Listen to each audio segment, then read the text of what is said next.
നമസ്കാരം സുഹൃത്തുക്കളെ, ജോയാണ്. നമ്മുടെ KM റോയ് എന്ന് പറഞ്ഞ ഒരു എഴുത്തുകാരൻ, അദ്ദേഹത്തിൻ്റെ ഒരു ലേഖനത്തിൽ ഒരിക്കൽ എഴുതിയ ഒരു സംഭവത്തെപ്പറ്റി ഞാൻ ഓർക്കുകയാണ്. അതായത് മദ്രാസിൽ വെച്ച്, മദ്രാസ് എന്ന് പറയുന്നത് ഇന്നത്തെ ചെന്നൈയാണ്, അന്നത്തെ കാലത്തെ അത് മദ്രാസ് എന്ന് പറഞ്ഞുള്ള സംഭവം വിവരിച്ചാണ് അദ്ദേഹം എഴുതിയിരിക്കുന്നത്. മദ്രാസിൽ ഒരു ലോഡ്ജിൽ ഒരു യുവാവ് ആത്മഹത്യ ചെയ്തു. അപ്പോൾ ആ യുവാവിൻ്റെ പിതാവും അവൻ്റെ 2 സഹോദരങ്ങളും അവൻ്റെ സഹോദരിമാരുടെ ഭർത്താക്കന്മാരും കൂടി ഈ വാർത്ത അറിഞ്ഞ് അങ്ങോട്ട് പുറപ്പെട്ടു. അവരൊരു വാനിൽ പോവുകയാണ്. അപ്പോൾ അവർ അവിടെ ചെന്ന് പോസ്റ്റ്മോർട്ടമൊക്കെ കഴിഞ്ഞ് ഇവൻ്റെ ബോഡിയായിട്ട് തിരിച്ച് വരാനുള്ള കാര്യങ്ങൾ ശരിയാക്കാനായിട്ട് പോയതാണ്. ഈ യുവാവ് പ്രണയം ബന്ധപ്പെട്ട എന്തോ മാനസിക സമ്മർദ്ദമൊക്കെ ഉണ്ടായി, അയാളുടെ കാമുകിനെ ചെന്നൈയിൽ വെച്ച് കണ്ട്, അങ്ങനെ എന്തൊക്കെയോ വിഷയങ്ങളാണ് അതിൻ്റെ പുറകിലുള്ളത്. എന്തായാലും ആ മാനസികാവസ്ഥ എന്തു തന്നെയായാലും അവൻ അവിടെ ആത്മഹത്യ ചെയ്തു. ഇവിടുന്ന് ഇവൻ്റെ ബോഡി കൊണ്ടുപോകാനായിട്ട് പോയി. അവിടെ ചെന്ന് പോസ്റ്റ്മോർട്ടം കഴിഞ്ഞ് അവൻ്റെ ബോഡിയായിട്ട് തിരിച്ചു വരുന്ന വഴിയിൽ അവരൊരു അപകടത്തിൽപ്പെട്ട് ആ യാത്രയ്ക്ക് പോയ എല്ലാവരും മരിച്ചുപോയി. അപ്പോൾ ഈ KM റോയ് എന്ന് പറയുന്ന അദ്ദേഹം എഴുതിയിരിക്കുന്നതേ, ഒരുത്തൻ്റെ വിവരക്കേട് കൊണ്ട്, ബുദ്ധിശൂന്യത കൊണ്ട്, അവിവേകം കൊണ്ട് എത്ര കുടുംബങ്ങളാണ് അനാഥമാക്കപ്പെട്ടതെന്നാണ്. അതായത് അവൻ്റെ സഹോദരങ്ങളുടെ ജീവിതം, അതായത് അവർ കല്യാണം കഴിച്ചവരായിരുന്നു, അവരുടെ ഭാര്യ മക്കൾ, അതുപോലെ സഹോദരിമാരുടെ മക്കൾ, ആ കുടുംബങ്ങളൊക്കെ അനാഥമാക്കിക്കൊണ്ട് ഒരുത്തൻ്റെ പ്രണയമോ എന്ത് തന്നെയാണെന്ന് പറഞ്ഞാലും അതെത്ര ദാരുണമായ ഒരു അനുഭവമാണ്. മറ്റുള്ളവർക്ക് ഉണ്ടാക്കി വെച്ച് കൊടുത്ത ഒരു പാര, നാടൻ ഭാഷ പറഞ്ഞു പോയതാണ് കേട്ടോ. ഞാനിപ്പോൾ ഈ പറഞ്ഞു വന്നതേ, ഇന്നലത്തെ ഒരു ന്യൂസ് കണ്ടപ്പോൾ ഞാൻ പെട്ടെന്ന് ഈ സാറ് പണ്ട് എഴുതിയ ഈ ലേഖനത്തെപ്പറ്റി ഓർത്തതാണ്. അതായത് നമ്മുടെ നടൻ, കേരളത്തിലെ മലയാള സിനിമയിലെ നടൻ ഷൈൻ ടോം ചാക്കോ സഞ്ചരിച്ച വാഹനം അപകടത്തിലായി അദ്ദേഹത്തിൻ്റെ പിതാവ് മരണപ്പെട്ടു എന്ന് പറയുന്നൊരു വാർത്ത കണ്ടിട്ടാണ് ഞാൻ ഈ സംസാരിക്കുന്നത്.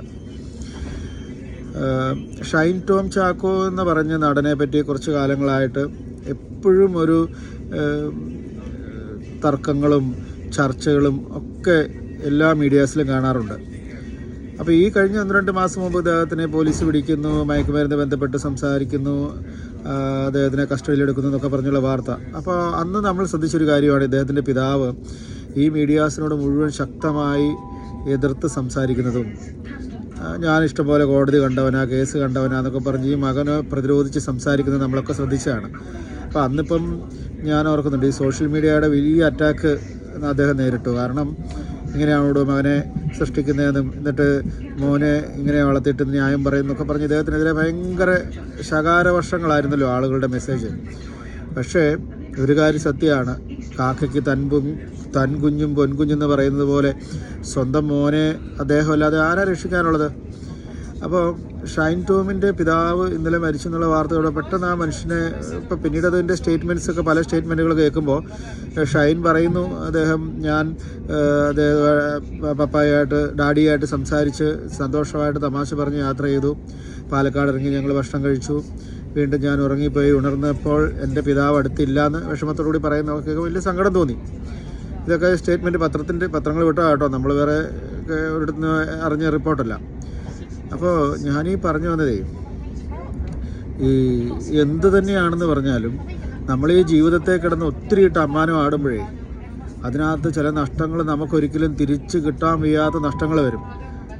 ഷൈൻ ടോം ചാക്കോയുടെ പിതാവിന് ആദരാഞ്ജലികൾ നേർന്നുകൊണ്ട് ഞാൻ ഈ പറയുന്ന ഷൈൻ ടോമിൻ്റെ ദുഃഖത്തിൽ പങ്കുചേരുക, അദ്ദേഹത്തെ ഒരിക്കലും കുറ്റപ്പെടുത്തുകയൊന്നുമല്ല, ഓരോ സാഹചര്യങ്ങളാണ്.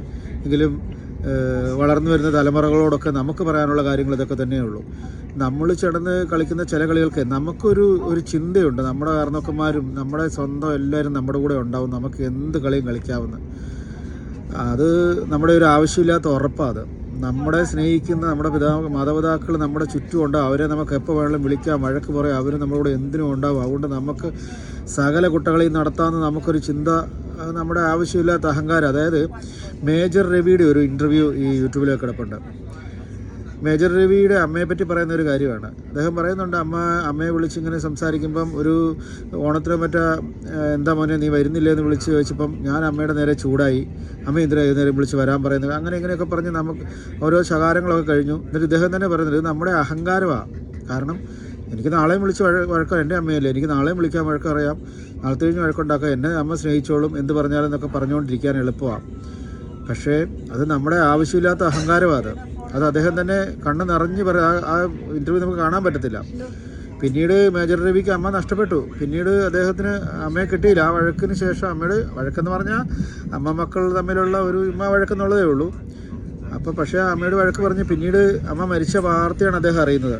അദ്ദേഹം പറയുന്നുണ്ട്, പിന്നീട് ഞാൻ അമ്മ ഇരിക്കുന്ന ആ ഭാഗത്തേക്ക് നിൽക്കുമ്പം ഇരുട്ടാണ്, എൻ്റെ ലൈഫിലെ വെട്ടമാണ് നഷ്ടപ്പെട്ടതെന്ന് പറയുന്നുണ്ട്. അപ്പോൾ മാതാപിതാക്കൾ ജീവിച്ചിരിക്കുന്ന കാലഘട്ടത്തിലെ അവർ നമ്മൾ എന്ത് തെറ്റ് ചെയ്തെന്ന് പറഞ്ഞാലും, ഈ ലോകം മുഴുവൻ എതിർത്തെന്ന് പറഞ്ഞാലും അവർ നമ്മുടെ കൂടെ തന്നെ നിൽക്കും. ഇപ്പം നമ്മളൊക്കെ, എനിക്കൊക്കെ പുതിയ പിള്ളേരോടൊക്കെ പറയാനുള്ളത്, ഇപ്പോൾ ഈ ചെറുപ്പക്കാരോടൊക്കെ പറയാനുള്ളത്, ഈ പറയുന്ന നിങ്ങളെ പൊന്നുപോലെ വളർത്തിയെടുത്ത് ഒരു സ്ഥാനത്തെത്തിക്കാനായിട്ട് ശ്രമിക്കുന്ന മാതാപിതാക്കളാണ് ഞാനടക്കമുള്ള എല്ലാവരും. എൻ്റെ മോനൊക്കെ ഇപ്പോൾ GCSE എക്സാമൊക്കെ എഴുതിക്കൊണ്ടിരിക്കുകയാണ്. അപ്പം ഈ ആളുകളോടൊക്കെ എന്ത് പറ്റി, ഞാനൊരു യാത്രയിലാണ് കേട്ടോ, എന്നോടൊക്കെ വൈഫ് സംസാരിച്ചതാണ്. അപ്പം ഞാൻ പറഞ്ഞത്, നമ്മളെ ഇപ്പം മാതാപിതാക്കൾ നമ്മളെ പൊന്നുപോലെ നോക്കി വളർത്തി നമ്മളൊരു സ്ഥാനത്തെത്തുന്നു, നമ്മളെ കയ്യിൽ പിടിച്ച് റോഡ് കടത്തുന്നു, നല്ലതും ശരിയും തെറ്റും ഒക്കെ പറഞ്ഞ് നടത്തുന്നു. ഒരു പരിധി കഴിഞ്ഞാൽ പിന്നീട് മാതാപിതാക്കളെ ഈ പറയുന്ന കാര്യങ്ങളിലൊക്കെ മുന്നോട്ട് കൊണ്ടുപോകേണ്ടത് നമ്മളല്ലേ, യുവാക്കളല്ലേ. നിങ്ങൾ വളർന്ന് 10-22 വയസ്സ് 23 വയസ്സായി കഴിഞ്ഞ് പിന്നെ നിങ്ങൾ നിങ്ങളുടെ ഭാവിയിലോട്ട് എത്തുന്നു. നിങ്ങളുടെ ഭാവി സുരക്ഷിതമാക്കുക, മാതാപിതാക്കൾക്കൊരു ചെറിയ സഹായങ്ങൾ, അതായത് അവരെ ഒന്ന് പരീക്ഷിക്കാൻ, ഇനി അത് ചെയ്തില്ലെങ്കിൽ പോലും അവർക്ക് ദുഃഖം ഉണ്ടാക്കാതിരിക്കുക എന്നുള്ളതാണ്. ഇപ്പോൾ ഞാൻ ഒരു ഉദാഹരണം പറയാവേ. ഞാൻ UK താമസിക്കുന്ന ആളാണ്. അപ്പോൾ ഇവിടെ ധ്യാന കേന്ദ്രങ്ങളൊക്കെ ഉണ്ട്. അപ്പോൾ ഞാൻ ഇടയ്ക്ക് വെക്കേഷൻ ഒക്കെ കിട്ടുമ്പോൾ കുഞ്ഞുങ്ങളൊക്കെ ആയിട്ട് ഫാമിലിയായിട്ട് ഞാൻ ധ്യാനം കൂടാനായിട്ട് പോകും. അങ്ങനെ ഞാൻ ഒരിക്കലും ഒരു ധ്യാനം കൂടാനായിട്ട്, റെസിഡൻഷ്യൽ ധ്യാനങ്ങളാണ്, 1-2 ദിവസമൊക്കെ താമസിച്ചുള്ള ധ്യാനങ്ങളൊക്കെയാണ്. അപ്പോൾ ഞാൻ താമസിക്കുന്ന അടുത്തൊരു ധ്യാന കേന്ദ്രമൊക്കെ ഉണ്ട്, ഞാൻ അവിടെ മിക്കവാറും പോകാറുള്ളതാണ്. അങ്ങനെ ഒരിക്കൽ ഞാൻ പോകുമ്പോൾ അവിടെ ഒരു പിതാവ് ഒരു മോനെ കൊണ്ടുപോയി വിട്ടു. അപ്പോൾ ഞാനവിടെ കണ്ടിട്ട് അദ്ദേഹം എന്നെ ഒന്ന് പരിചയപ്പെട്ടു, കാര്യങ്ങളൊക്കെ ചോദിച്ചു, അവിടുത്തെ കാര്യങ്ങളൊക്കെ എങ്ങനെയുണ്ടെന്നൊക്കെ ചോദിച്ചു. അപ്പോൾ ഞാൻ പറഞ്ഞു ഞാൻ 2 ദിവസം കഴിഞ്ഞ് പോകും, ഞാൻ ഇടയ്ക്ക് വരാറുള്ളതാണ്, കുഴപ്പമില്ല എന്നൊക്കെ പറഞ്ഞ് മോൻ്റെ കുറച്ച് കുഴപ്പങ്ങളൊക്കെ പുള്ളി എന്നോട് പറഞ്ഞിട്ട് പോകുന്നു. ഇത് കഴിഞ്ഞിട്ട് ഞാൻ ഈ മോനോട് ചുമ്മാ പരിചയപ്പെടുവാണ്. ഇവനൊരു 27 വയസ്സുണ്ടെന്ന്, 27-28 വയസ്സുള്ളൊരു പയ്യനാണ്. ഇവനങ്ങനെ വലിയ സംസാരമൊന്നുമില്ല, ഭയങ്കര ഏതാണ്ട് ഒരു ഏകാന്തതയിലോട്ട് നിൽക്കുന്ന പോലെ അവനിങ്ങനെ ആരോടും അങ്ങനെ മിണ്ടാട്ടമില്ലാതെ നിൽക്കാം. അപ്പം ഞാൻ അവനോട് ഓരോന്ന് സംസാരിച്ചുകൊണ്ട് ചോദിച്ചുകൊണ്ടിരുന്നു. അപ്പോൾ പേര് ചോദിക്കുന്നു അവനെന്ന്. അപ്പോൾ ഞാൻ ചോദിക്കും, നീ എന്താ ചെയ്യുന്നത്? ഞാൻ ഒന്നും ചെയ്യുന്നില്ല. അതല്ല, നീ ജോലി ചെയ്യുകയാണോ പഠിക്കുകയാണോ? ഇല്ല, ഒന്നും ചെയ്യുന്നില്ല. അല്ല എന്ന് പറഞ്ഞാൽ, അപ്പോൾ നീ എന്തുവരെ പഠിച്ചു? ഞാൻ GCSE പോയായിരുന്നു, കംപ്ലീറ്റ് ചെയ്തില്ല. അവനപ്പം പെട്ടെന്ന് സംസാരിക്കുക, അവന് നമ്മളോട് സംസാരിക്കാനുള്ള താല്പര്യം പോലും ഇല്ല. അപ്പോൾ ഞാൻ ചോദിച്ചപ്പോൾ നീ എന്താ ജോലി ചെയ്യുന്നുണ്ടോ? ജോലിയും ചെയ്യുന്നില്ല. അപ്പോൾ വീണ്ടും ചോദിച്ചു, എന്ന് വെച്ചാൽ ജോലിയും ചെയ്യുന്നില്ല, എന്താ ഉദ്ദേശിക്കുന്നത്? അല്ല, ഞാൻ ഗെയിം കളിക്കുന്നു. അപ്പോൾ എന്താ വെച്ചാൽ ഗെയിം കളിക്കുന്നു പറഞ്ഞാൽ, നോർത്ത് നോക്കണം, 10-27 വയസ്സുള്ള പോത്ത് പോലെ വളർന്ന ഒരു വലിയ ചെറുക്കൻ നിന്നുകൊണ്ട് എന്നോട് പറയുന്ന കാര്യമാണ്, മീശോ താടിയൊക്കെ വെച്ച് വലിയൊരു ചെറുക്കൻ, ഞാൻ ഗെയിം കളിക്കുന്നു. അപ്പോൾ ഞാൻ ചോദിച്ചു, അങ്ങനെ ഗെയിം കളിക്കുന്നു പറഞ്ഞാൽ, അതുകൊണ്ട് തന്നെ ഡാഡി ഇവിടെ കൊണ്ടേ ആക്കിയതാണെന്ന്. ഏത് ധ്യാനകേന്ദ്രത്തിൽ അവൻ്റെ ഗെയിം കളി മാറാൻ.